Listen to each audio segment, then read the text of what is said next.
hit rating, crit rating, defense, you can still be in a serviceable position with vanilla gear. So you're talking about just clearing the raids at a much more rapid pace, and then as soon as people get to 70, we're talking full spell strike, which is like the caster epic crafted, right? Or BOEs, as well as the maces and the swords for all the melees. And like by just jumping to that level of power, you know, you're cutting out a big swath of the content. Yeah. But it was like that for a lot of people in actual TBC, right? So a lot of people had even though they didn't have Nax gear, right? Mm-hmm. And here's a big argument against that is like you have a lot of people who like I had pretty decent gear when I leveled up from 60 to 70. A lot of that gear I had kept with me until I hit 70. A lot of people already had their flying mount. A lot of people had. Obviously, we're going to see more of that. But a big argument is we're not playing the game as long as we did back then, right? Like vanilla classic WoW was out maybe a little bit more than half the time than actual vanilla. So if you're able to do that stuff a little bit quicker, it's not that dynamic. It's not that bad. Well, it's like a month or two behind. So no. Classic WoW was out from 2004 to the end of 2006. So over 2 years, we've had about it. I would say that So we're losing out on about six months or so or more of. If we started 1.12. I understand that, but and that's the thing. We're going to be starting all that way in TBC. So I'd rather have a little bit of a step ahead, knowing that there's going to be less time total in TBC than there was in actual TBC. You understand what I'm saying? Yeah. So if I can not have to worry about a lot of that busy work stuff, or even some of it, so I can actually play the game that I want to play, which is end game PvP and PvE, and rating and stuff like that. To me, that's where I want to be. I'd rather be there. Honestly, but what Cargos is saying is also you skip a little bit of the dungeon gearing process, and one of gearing in Karazhan and stuff is going to be less exciting if you have full tier 3. Right? For most classes, all Karazhan is going to be replacing all of tier 3, but unless there's some items that are. No, I mean the mace from KT gives 200 and some spell power. Light's Justice gives like 400. It's like a 200 bonus healing upgrade. Okay. It's huge. But I'm not entirely sure, but like set bonuses of tier 3.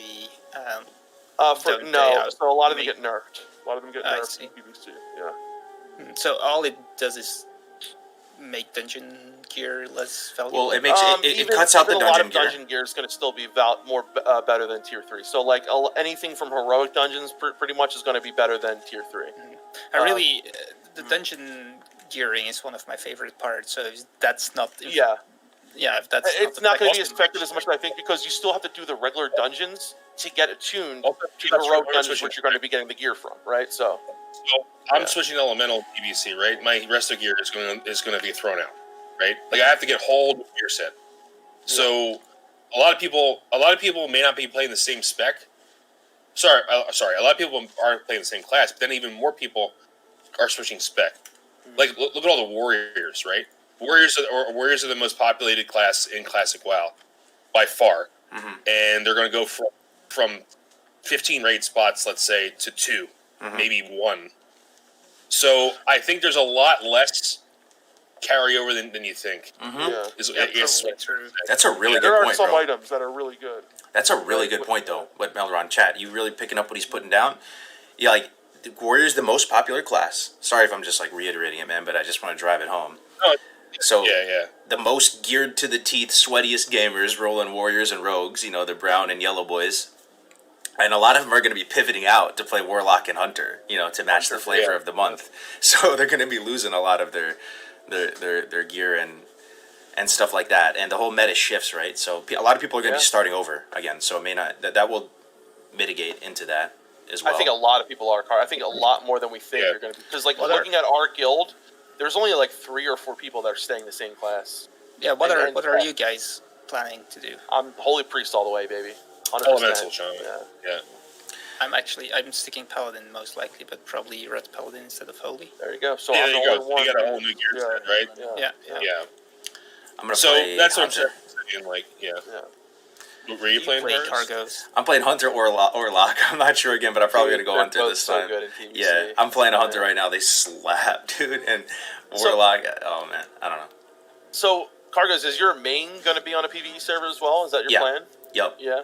Yep. The way I look at it is this, right? And say what you will, man. On a PvE server, you can do more cool custom things too, because you just have less capacity for people to try to like rain on your parade, right? Like, and you can still try to grief people on a PvE server, and I'm talking in terms of like if you're trying to set up if you're trying to treat the world like a sandbox and do some kind of like custom event, whether it's like a hardcore cup or whatever anyone can dream up, right? Doing it on a PvE server is giving you a more like controlled setting. And that you can still, we're living in the world of cross-realm BGs, right? So you can still both arena against the best of the best, do BGs against the best of the best, and still play the game to whatever degree you want to play. I think it's all down to personal preference with that. And I think absolutely, what you want out of the game is what you should get. Like, I don't think people who want, if people don't want to deal with, getting ganked and shit like that, and like, just don't play on a PvP server. It's that simple. And I think PvE servers are becoming a lot more popular than they were, in my opinion. I think you're starting to see a lot more people play on PvE servers, especially in vanilla WoW, where time is limited and you don't want to worry about getting ganked all the time and shit and getting world buffs dispelled. In vanilla WoW, it was a lot of people just like getting sick of that and going to PvE servers. So it seems like you guys didn't flinch at the idea of going in to TBC, and you made some really good points here about why it won't be so bad. And that, I want to counter-argue my argument, though, because even though I want to provide both sides of the argument, right? So the other thing is that GDKPs are super, super popular, and they're still going on a lot. So people are gearing out alts already. So what I'm saying is like, even though people are switching a lot, I think people are already starting that process. Maybe not in Nax, because like it's hard to rate on your non-main in Nax, right? But there are definitely people who are getting gear ready and money ready and consumables ready, and so there is a basis to your argument, Cargos. I just think won't be as all encompassing as maybe it could be, but it's definitely happening though. Like I think people are already like I leveled. I have my shaman, right? Obviously. I have a hunter at 60, I have a druid at 60, I have a warrior at 60, and I have a mage at like 50-something, right? So I already have, my farmers are already built, they already have their gear, like not their gear, but they're already level 60, they already have the money for their mounts, they already have so this is already done. Mm-hmm. So there is a point you're making, 100%. But like how many people have 560s, I don't know. And how many people have, most of our guild people have under 2,000 gold. Like, there's the amount of people that have a lot of gold are a lot less than I think you would think. A lot of people. Yeah. Well, here's the other thing too. Here's the aspect of fresh versus established that we haven't talked about yet too. And this might phase you more than the whole gearing aspect of it. So, if you just continue your characters on to TBC, you are inheriting the legacy baggage of all the scuffage on that server. You're inheriting the scuff economy and stuff, and 9 million lotuses and arcane crystals and stuff as a result of being able to layer hop even within instances of software multi-boxing, which has now been outlawed by Blizzard, of the idea of pretty much all that is coming with you into the next server. And then also Scarum, which is the server they play on, is already kind of like a horde PvE server, even though it's a PvP server, right? Because the alliance population is so low and non-existent. You're carrying that into TBC. Like, I don't think that's gonna change, man. You think a bunch of alliance is gonna all of a sudden randomly transfer to Scarum? Not in TBC. If anything, they're saying that. I'm wondering if they're gonna even allow Scarum to continue. Yeah, that's a whole nother topic. I don't know how they're gonna do it. I don't know how they're gonna do it. Are they gonna do? I guess we don't know the answers to that question yet. If I knew, then I'd be like, well, you have a good point. Like, but I don't know if they're going to do transfers. Like, I don't know how it's. What if they did? What if they said you could just continue into Scarum and you can only transfer?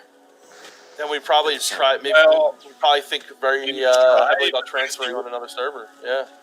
You could try, but honestly, World PvP is like, I'm with you, Cargos. Like, it's not that big of a deal anymore for me. Like, World PvP and TBC is already trash, in my opinion. I've been remembering back then and playing on private servers. Like, you'd have someone fly into Thralmar and start ganking people, then you'd fly there and kill them. Then you just go. Isle of Kel'Thanasto, brother. Isle of well, it doesn't come out for a while probably because it's Sunwell, but I have some of the best memories in that place. But again, I'm playing on a PvP server. But you know what I'm talking about, right? The Blood Elf Island where everybody's on the ground mounts. Yeah, so that's Isle of Kel'Thanasto, there's PvP there for sure. Yeah, because you couldn't fly there, 100%. Yeah, But so you're right. You're right. Yeah. But I'm kind of overall PvP too, to be honest. I'm not saying I like PvP over PvE. I do. I like the fact that you can kill someone, but I'm like kind of like whatever anymore with it. Like, so, I mean, it would suck not having Alliance on Skyrim, but I think there's gonna be a lot of servers with a lot less Alliance because of the propagated propaganda that like Alliance is shit in TBC, which is bullshit. Yeah. Do you think it's like because of Paladin Seal of Blood, right? Do you think that it's I think that's the linchpin, and everyone just holds on to that. That's one of them. I think Blood Fury is one. I think that. Do you think it's necessary if you ask anybody Seal of Blood to Alliance, or is that that's what I'm saying. If I ask a lot of the big brains today, like people who are seasoned Pally mains and stuff, they actually want Seal of Blood on both sides. Like they don't shy away from it. They're like, no, fuck it. Like you really need Seal of Blood on both sides. That's the one thing where I actually agree that it's actually unfair. Like I do agree that it's unfair. What would Kevin Jordan say though? What would Kevin Jordan say? It's only PvE, right? First of all, no, it's PvP also. It's PvP also. Seal of Blood is not good in PvP. Well, it's for breaking CCs and stuff, man. It's like a Shadow of Death. It's okay, but like in an arena, you're not going to be using it a lot, right? Well, like, you're like majorly a lot of the time. Not to mention that, like okay, so you have one red paladin in a raid in PvE, right? And I think I think that people use it way more as a deal than it really is. Like it's not that big of a deal as people think it is. Here's why I think it is a big deal, because I was with you a few weeks ago, Def Camp. I actually want to be an Alliance bloomer, and I'm playing Alliance probably myself come TBC. I really want to be an Alliance. Alliance is amazing in TBC. Bloom. I want to be Def Camp. But unfortunately, the more and more I'm learning about it, the more and more of a doomer I'm becoming about Alliance. And they're still fine. It's not like they're not serviceable. They're fine, right? But here's the thing you have to understand about Paladins in TBC. Holy is no longer the best spec they bring to the table, right? Holy, if anything, struggles the most out of the three specs. The spec that shines the brightest in a TBC environment for Paladins is Retribution. Believe it or not, it's you would say, but they're comparable, right? But a lot of people would say Retribution, right? So when you think about being a Paladin, and there's a lot of people going to want to be playing Paladins in TBC, right? They want to do Arena, and think about Prot Pally. Where's their place in Arena, right? So this may skew it a little bit for you, Def Camp, right? You're not playing Prot Pally in Arena, unless maybe in fives or some crazy shit. I don't know. But you're going to want to play as Ret, because Holy is the weakest of the three specs. So if you want to PvP as a Paladin, you're really going to be really, really encouraged to play a Blood Elf, because Ret is going to be the best spec you're bringing to the table. What say you? I agree. The only reason to bring a Holy Paladin healer is because of the blessings. But you could be a Prot Pally tank PvE Alliance and then PvP as a Red Pally. That's what I would do. Inconvenient though. It's a little inconvenient, but at the same time, okay. So another thing that people love to just pass up on is how good fucking prep is in Premeditation. What the fuck it's called? Perception. Meditation. Perception. Arena. Perception. Perception. So think about it for a second, guys. Some of the Chastise is amazing as well, but some of the best comps in Arena are, RMP. You have a lot of Undead with Will of Forsaken, right? If you get an opener and don't allow the rogue to get a sap in the opener, you are you are making the fights a lot more into your favor. If you have a rogue druid and you're able to see them, get them out of stealth before the rogue can sap, stuff like that, most really high-end, really good PvPers are going to go human rogue or, human to get perception. And I think that is more... I actually think that's more impactful and should be talked about more than, this whole Seal Blood thing, right? Because perception... Well, you don't have to do... Here's the thing. For that niche, I agree with you. Dwarf Priest, Human Rogue is pretty much S-tier comp. It's up there with the best of the best. Absolutely. You can reach the best, but that is actually a small microcosm. I do believe, and this is just a gut feeling, correct me if I'm wrong, Chad, if I'm batshit crazy, chime in here, but most people play WoW because they enjoy raiding and getting gear and doing all that, right? They like to do big damage. They like to clear the content. That I think is the most popular thing when it comes to WoW. I think Arena won't be as big as it was back then. Yeah, I agree. I think in any iteration, all right? the best players are going to be in retail. So I believe. When you look at Arena, yes, there's actually a lot more balance than people think when it comes to specifically the Arena with Alliance racials. I'm very impressed, right? You have Chastise, you have that Symbol of Hope shit, you have a lot that you can enjoy on the Alliance side. But on the PvE side, the content is going to be less difficult than it is on the private servers. The private servers are tuned sometimes 2x, 2.5x harder than the original, alleged values, right? So once we get into a classic environment, it's going to be even more zug-zug. The stuff is going to be falling over even easier than on the private servers. So racials that generate just more damage are going to be even better in that light, right? So you look at on the PvE side of things, the things that are really great for Alliance would be, like that Draenei racial, the free heal, the Symbol of Hope, all this type of stuff. But if stuff is just falling over, everyone's gonna roll a Zug Orc, man. I don't know. So Blood Fury is fucking Blood Fury is the fact that it goes for spell damage as well, because obviously there's a lot more and you know how people are. Everyone wants to be the top. People want that 1% more damage, whatever it is. I'm not saying it's 1%. I don't know what it is, but it's like it's minuscule. It's not gonna kill the boss. Right, you're not going to die on the boss if you're Alliance. The thing is, people want to be able to rank highest, and that's why Blood Fury and things like Seal Blood, even though there's going to be one rep paladin in most raids, people feel bad about it, and I get it. I agree. Yeah. And I think Blood Fury is 10 times more impactful than what the Seal Blood. Way worse. But I feel like Seal Blood gets talked about way more than Blood Fury. No, it affects more classes, Junaday, not just one. Right. Yeah. So Blood Fury affects warlocks. It affects hunters. I guess it affects hunters. Yeah. If you're playing as a hunter on the Alliance side, you're accepting the fact that you lose like a 300 attack power buff on a 2-minute cooldown, not a 3-minute cooldown, a 2-minute cooldown plus 5% damage on your pet. Every pull of your everything that you kill, you just think about that in the back of your mind. Man, it'd be really nice right about now to have about a 300 attack power steroid that I could use in my pet, which is actually deals a lot of damage. Yeah. For me, doing 5% more damage, that's significant, it's man. It's huge, yeah. It is a little. It's all the little things together, really. You have to look at it all together. Yeah, many people just want to play Horde because you have Blood Elves now, and we have been looking at the Blood Elf leveling zone for over an hour now, and there's a reason you're playing this and you're not playing Draenei. Even though Draenei is amazing, but it's amazing, and I like Draenei Paladins. I think it's really nice. And Draenei females. There's nothing wrong with Draenei, in my opinion, but Blood Elves are not everyone, but Alliance players specifically like Blood Elf zones, I think. So some Alliance players will just go and make a Blood Elf, and on top of that you have the Seal of Blood thing, and then you have on top of that that everyone is already playing Horde from Classic. True. And all those things together just make it really imbalanced. Ask me a month ago, guys, I would be the biggest bloomer trying to go to the community like, guys, let's play Alliance together. There's a lot to love in Alliance, and there still is. But unfortunately, the more and more I'm learning, I'm really seeing some issues here, folks. Like, to the point, maybe, I don't know if Blizzard wants, they got to do a faction queue or something. The other big thing, man, on the PvP side, Def Camp, a lot of people are going to tell you, S-tier class in TBC PvP is the Druid. The Druid is the absolute nuts. You put a Druid with any other class, and you're probably going to be pretty damn serviceable, right? And imagine playing a Druid with no War Stomp. Imagine. I did it on Endless myself. Every single arena game, maybe because I was under-geared, I was like, man, how is this class even playable without War Stomp? It is. You'll find really good War big Stomp frames. Cyclone is so fucking strong, dude. I mean, it's huge. And here's the thing. I think that, overall, right, there are things that are going to make a lot of people look towards Horde and say, Horde has this, Horde has that.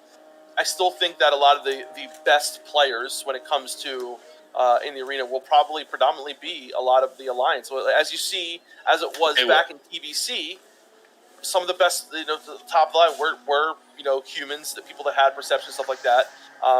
But overall, right, when you're looking at like the middle of the pack people, most of them are going to want to play,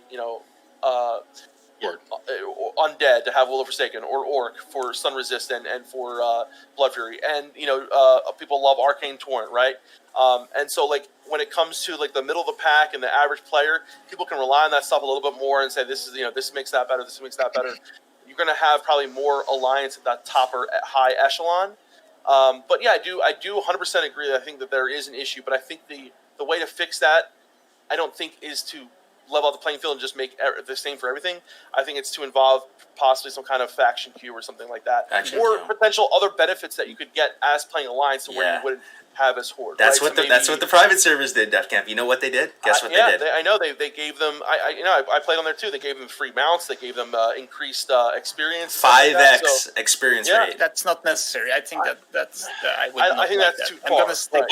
I'm gonna stick playing Alliance no matter what, really. Yeah. But honestly, one thing that I like about Red Paladin as Alliance is that it's not as theory crafted as the one for Horde. If I look at guides for Red Paladin, it's always considering Seal of Blood is the seal you use, and it's very hard to find stuff on Alliance Paladins. So if you want to have like the more real, old school, fresh experience, you should probably go play an Alliance Paladin and figure it out for yourself, because that's what I'm planning to do, and I think that's going to be quite interesting. See how that goes and what items are good, what are bad. So yeah, I think just play whatever you like most. Dunedain the Bloomer, man. I'll drink to that. I mean, the thing is, we made fun of Classic big time, right? Like in retrospect, we made fun of Classic. I think going into it, saying how imbalanced it was, but when you actually look at the faction balance, it's actually perfect, and here's why. Oh yeah, better than TVC. I'm agree. Sorry, go for it. But I'm excited for you to talk on this. Big Zugzugger, right? Yeah. They don't give a fuck about blessings, right? They want to have Wind Fury, and they want to have the most damage possible. So they'll go Horde, even knowing that it's a harder rating environment in most situations, because they get to have the biggest numbers, right? And Horde has shamans, and it's a totally different experience. Whereas the more structurally minded people will go Wind Fury. Those warriors will go Alliance because they know that Alliance maybe has a better, more white protection, more things like that. And in PvP, people would always meme and say, "Well, Horde's the best," right? In PvP, that's not true. Look at Warsong Gulch. Alliance are much better in Warsong Gulch than because of Paladins. Whereas in Basin, Horde reigns supreme. We all know that AV is more of a Horde thing, but there was a while there where Alliance were doing a lot better. We made fun of classic faction balance, and it's just not there. It's not. Melderon is speaking the truth right now, chat. Listen up. I've asked some of the big brains of TBC. You ask them, is TBC a balanced game? I've verbatim asked them that, Melderon. You know what they said? They said, fuck no. They're like, it's not balanced. Like, shamans are in super high demand. Like, there's a lot of stuff that's really not that balanced at TBC. I love TBC. I'm super excited for it, right? But those are some wise words you're saying, Melderon, in terms of, it's a beautiful thing that we get to Next Ramus, and that, like I said before, Horde have a higher potential, and a lot of these theory crafters and stuff will agree that they have the highest, potential if played perfectly. Yeah. But Alliance in practice is like 90-10 when it comes to completing next. If the other faction got the shaman, you would think, since the factions are getting all the classes now, it would be fine, but it's not. Well, that's the perception that because Blood Fury is 100% going to be better. You're going to see You're going to see. On Warcraft logs, you're going to see most all the highest warlocks, all the highest and hunters are going to be orc, right? It's going to be. There's no way it's not going to. I think one thing that TBC what they fixed was making a lot of the so-called mean classes and stuff like that more suitable, right? So like you have Shadow Priests that can do much more damage now. They're able to give mana back to the raid, and so they fixed a lot of the outlier issues, right? Like Resto Druids are in a much better place. Holy Priests are able to raid heal like a god. So what they did is they brought a lot of the PvE stuff closer together in that term, right? In terms of making Shadow Priests more sustainable. Even giving Boom Cubes more damage. Stuff like that, right? Making hunters. So they brought a little bit that stuff close together, especially with healing and that. But when it came to, looking at racials, we're going to give everyone Fear Ward, right, for priests, but still we're going to make sure that only undead have Devouring Plague, and and we're going to give. So they tried to give, I think, a little bit of flavor to things as well, right? So because they knew they were going to be trying to balance some things, but they also wanted to keep that flavor that they had in vanilla for certain classes and certain specs and certain races, and I feel like a lot of it went towards the Horde when they looked at things like, when you look at PvE, when you look at some things in PvP, because I feel like the Alliance, always had that and especially back in the day, had a little bit more of a more people played Alliance back in the day than Horde, right? That was just how it was back then. A lot of people played Human. A lot of people played this. So I feel like, they wanted to add a little bit more flavor and stuff to things. But all in all, I do think, when you look at how the raids are structured and, how it is, you can see where they tried to balance things, right? But then you can also see how those balancings open the door to more issues. Right, because we're going to bring Alliance, shamans, or we're going to bring Horde paladins, but making that little difference where Seal of Blood, right, creates this huge door now for people to say, I want to play Horde and this, that, and the other. So it's like they try to fix some things. They did fix some things. They absolutely did. They didn't foresee it would be a problem. You know what they need to do, bro? Yeah. This is one thing they need to do, maybe. If for the Warcraft logs, because people, let's be honest here, right? Let's be honest. People care about Warcraft logs. On the raiding side of things, you guys are raiders, right? I mean, I don't think you guys care about it as much as some other people. Like, some people have, an unhealthy obsession about it, but it is something, it's just a tool as a raid leader, too, to look at, right? And improve, and it gives you something to try to improve and work, just progress on, right? Like, your own performance and stuff, right? Imagine if they differentiated Alliance and Horde parses, and made them an apple and an orange, truly. So you're, if you're an Alliance raid, you're only even showing up with other Alliance raids, and they really tried to, separate them. That'd be one small thing, I would say. And the other thing I want to say, sorry, kind of unrelated, but it may sound like we're being doomers on a lot of the TBC stuff. TBC, folks, is so freaking fun that I can't find the words to even explain it to you right now. I may or may not be playing on some servers at the moment. It's possible, but dude, your wires are about to get crossed. TBC, so much quality. Maybe we can talk about that too. Just that's a more positive note. What improves in TBC in order to make it so fun? So much, man. There's a lot. The consumes. I go to the auction house, or wait, it may or may not be. If you go, or somebody might go to the auction house. You go look up flasks. Guess how much a flask costs in TBC, guys? I don't know, what, 20 gold? Yeah, 10, 20 gold. Yeah. 2 hours. Guess how much an elixir costs? Just a battle or a guardian elixir. 5 gold, 3 gold, something like that. Best food, and the food buff lasts 30 minutes, not 10 minutes. And you can buy a fat stack of Talbuk, venison, Talbuk steak or whatever for 10 gold or something, right? That's one small aspect of it. Anybody have anything else here that you think they improve in TBC that makes it just so much more fun in practice? The biggest thing for me is world buffs. Fuck world buffs, dude. I hate them, right? So it's the fact that I'm able to play my main character whenever I want. Boom, right there. Yeah. That's it. That's it. What? That's the world buffs thing is extremely annoying for us as guilds specifically. If we lose them, everyone loses their positivity and morale, and it's just not good for the raid and for the game overall. I'd rather not go with any raid world buffs, but then that's annoying as well. So I just want them out of the game, and you don't have that annoying thing of losing morale anymore. Type some hype in the chat if you're excited to not have to deal with world buffs anymore, Chad. I'm sure there's going to be a sea of hearts or something like that. That class design was the very best in TBC. So I agree. That's what makes TBC, in my opinion, at least comparable to Classic, if not better. Guess how much a fat stack of mana potions. As a priest, you might appreciate this. Guess how much a fat stack of I think they're called super mana potions. Super. Yeah. It's 5 gold or something for a stack of 5. Amazing. So, Cargos, you know what? As someone who levels a lot, you might appreciate this as well, especially in the newer zones. We're looking at the Ghostlands right now, and then when you get into, I love questing in fucking PvC. You know why? Quest hubs, right? You get 10, 15 quests from one zone. You go out there, you do all the quests, you come back, you turn them all in together. How great a feeling is that? And they're all fucking linear, and they make sense. And you go to Thralmar, right? And you get all these quests. You go out there for 2 hours, you come back, turn them all in. I love the way they did these quest hubs in TBC, especially in the Ghostlands and in in the Blood Up zones, and then in all of Outland. I love the quality of life that you have when doing these quests. They're so much more, clustered together.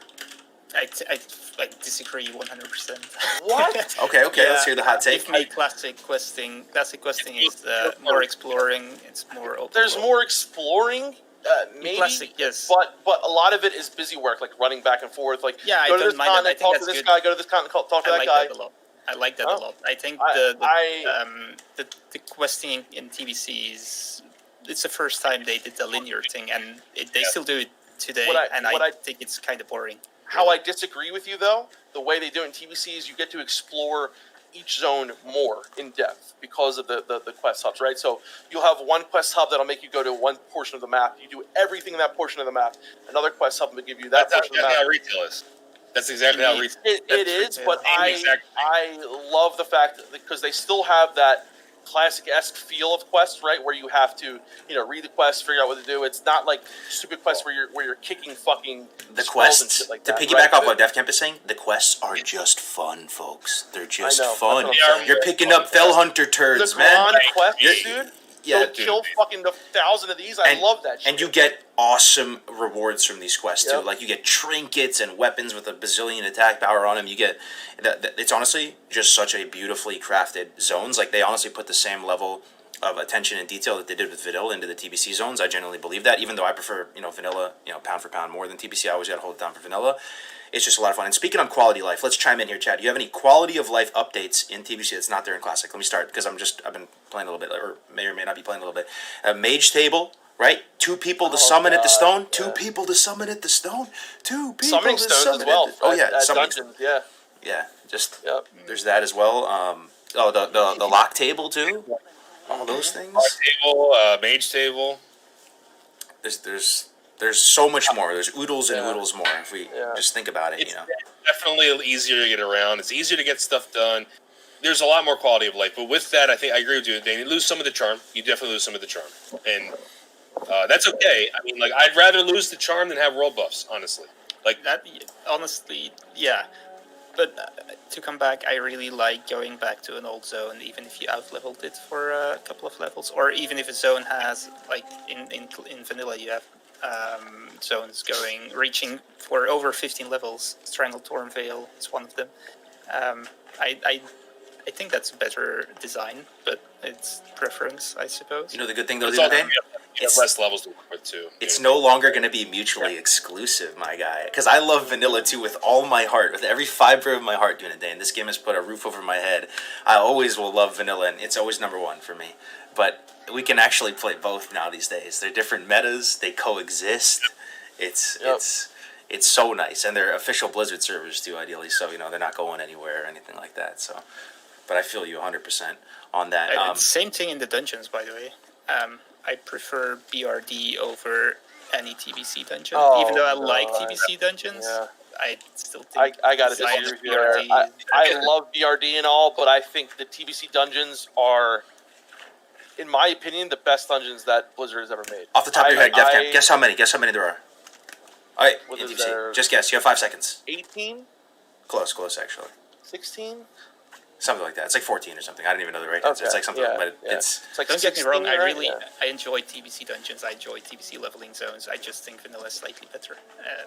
But yeah, it's a preference. So I mean, I love one thing for me is one of the most, looking back and seeing one of the most favorite things to me is going into Caverns of Time for the first time, doing those Caverns of Time quests. Dungeons. Black Morass is not the best, right? But doing Durnhold Keep is probably one of my most amazing moments of TBC. Is doing that for the first time, doing that fucking, and then going in there doing, it might not have been the best raid back in the day, but doing Highjaw for the first time.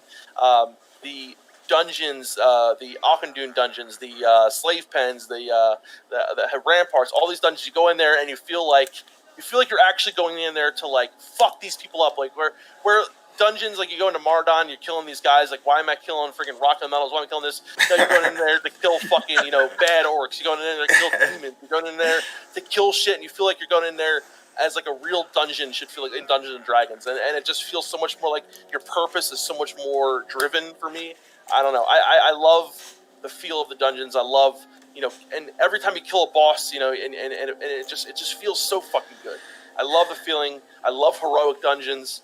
I love getting the rep, and I even fucking love the. What is your opinion on badge system too? So personally, before you respond, for me, I like the idea of being able to take my gearing into my own hands. And a lot of times, sometimes it can feel a little bit demoralizing in Classic. Like, oh man, I really need to find a play group and have 39 other humans that deem me worthy of getting like a piece of gear, where I can rank for 9 zillion hours and maybe get some gear that way. Like in TBC, you earn badges. You can spend badges and get epic fat purple gear it's actually good, good gear from that reliably, right? You can control that. And then same with working your way up with reputations. There's a lot of reps in TBC, but personally that always appealed to me more than just having really high barriers to entry to gear.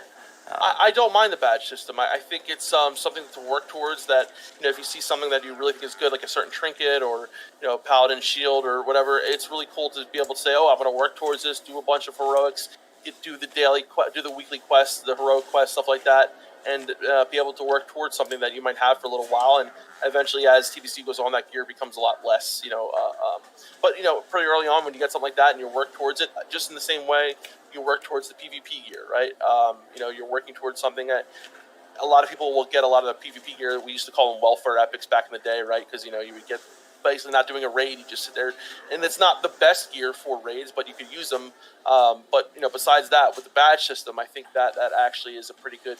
It's very similar in a way to grinding out rep and being able to buy something with rep in a way. What's your favorite badge item? You can probably think of one. That's how memorable that shit was. There's the. Where was the? I remember on the Paladin shield. There's so many good things. There was the trinket for healing. I don't remember the names in particular. But favorite badge item, chat. Go. You just off the top of your head. You have one, Dunanan?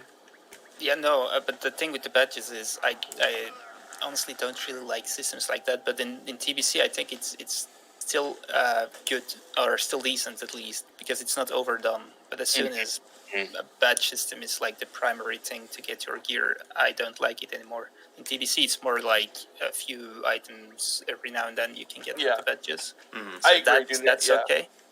It's not amazing to me, but it's okay, and it's something that adds content in a way. But I'd rather just have it drop somewhere if I could choose. See, I do like the fact that it's only certain things that you can get. If it was everything you can get from the badge system, I think that would be stupid. But I think the fact that there's a couple good items that you can get using the badges, it gives you more of a reason to continue doing heroics and stuff like that, right? So because I love doing heroics so much in TBC that having some kind of system where you can potentially do more of them and get something good, the more heroics I can do, the better, right? Because there's something about going in there as a healer and doing heroic dungeons in TBC is one of my fondest memories. So anything that coincides with that is just really welcoming to me. More quality of life stuff too. I mean, heroic dungeons are so fun. It's just it's the harder dungeon you always wanted. There's that. There's also any PvPers in the house. The people that they maybe got really frustrated that they had to raid a lot to get some of the best gear, right? Mm-hmm. Well, in PvP, there's still some stuff that I think is BIS and PvE for TBC, right? I mean, I'm not the biggest brain ever, but especially in season 1 with the weapons and stuff like that. Yeah, you can just do PvP and get your games in and level up multiple characters at the same time, and kind of mess around with different classes, do your 10 games. Is it 10 or 15? I don't know, but I think it's 10, right? So, you want to get your rating up to a certain, I think it's 10. 10 to get the points,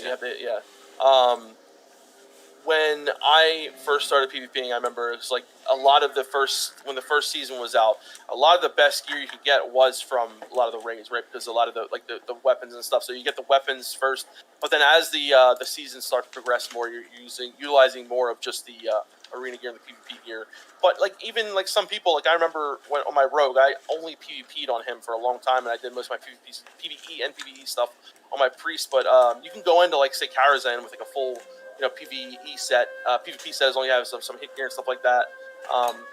But I do like the separation a little bit more, right? Where you're not your PvE gear is not your PvP gear, right? To the fullest extent where it was in Vanilla WoW, right? So you have different sets for different things. Mm-hmm. A lot of people didn't like resilience. I thought adding resilience, in that time, in the functionality of how it works, I think is a pretty good thing. The way they added that to the system, and I for one am really looking forward to PvP, and I think even if you do your games, whatever, you want to push your rating. You can spend a lot of your time just sitting there doing arenas, pushing ratings as much as you can. It's a lot of fun, right? I think, and it lets you. This is the time, the game. If you want to do good in PvP, first thing you need to do is understand the other classes, right, and understand what they can do to you. But I think it allows people, when you have this level of PvP and you understand the more of the mechanics that go. I think it really does help in PvE as well, right? Because people are now forced to understand the game in a much more mechanical way, right? So you're learning what each class does. Which can never hurt you in PvE. Exactly. What I'm saying is, you're learning. You might learn something about another class that you never knew. You might learn something about your own class that you never knew. So you're playing the game in a much more mechanical way, in a much more in-depth way, and it also will give you skills in PvE as well. So anyone who just says out there is like, "Oh, I hate PvP," I would say try it, because there's always something you're going to learn that can help you in PvP as well. One thing I learned recently too is anybody in the chat think that you never go back to the old world. This was one thing I was concerned about, right? And here's another thing too. You probably heard that you never downrank anymore in TBC. I don't know who made that myth. You actually still do. Yeah, you still downrank in TBC. So these are some classic isms that stick around. Sorry, Melvin, are you saying something? I think I cut you off. It was like sorry. I'm just saying, especially for healing, you're 100% right. Like downranking is huge. Oh yeah. That's not true. That downranking doesn't happen. Yeah, I mean, paladins, prot pallies are using multiple ranks of consecration still, and priests are using your one of your biggest heals is going to be your greater heal rank 1. I mean, that's such an amazing heal. Even with the downranking penalty. Even with Oh, right, with the downranking. Yeah, so as a priest, your greater heals. The reason why you're using your greater heal rank 1 so much, considered like flash and stuff like that, is because as a priest, your greater heal can proc clear casting, right? And as a healer, having clear casting is like the most amazing fucking thing.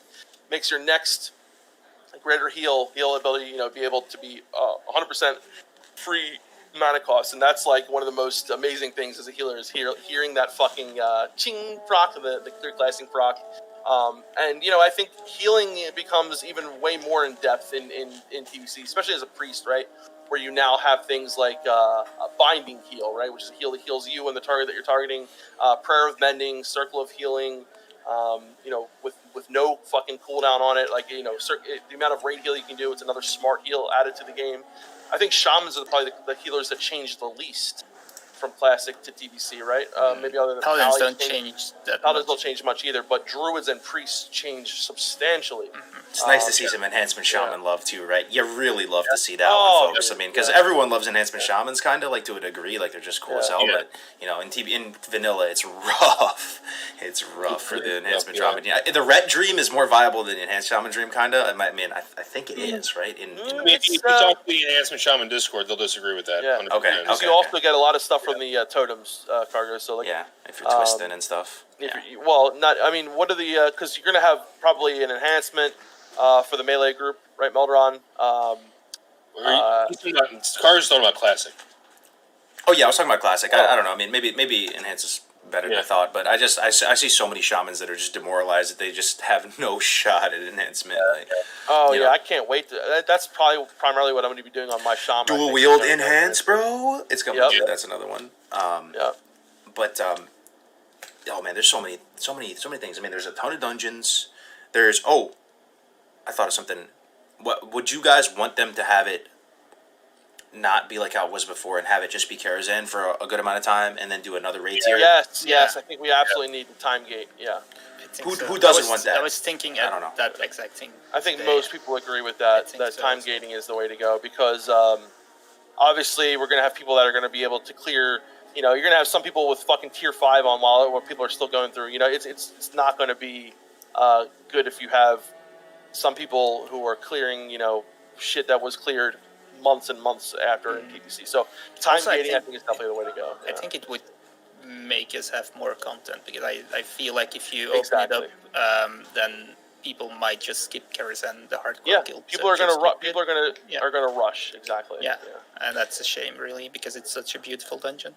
Yep. And it just gives each item, it gives a bunch of items more time in the sun, right? And it stretches it out, and I don't know. I see that as a good thing. I'm trying to think about what the downside would be to that. I haven't heard anyone argue against time gating, so I think everyone's pretty much on the same page for that. Well, they're probably not going to do it, though. If it's par for the course with Classic, it'll just be how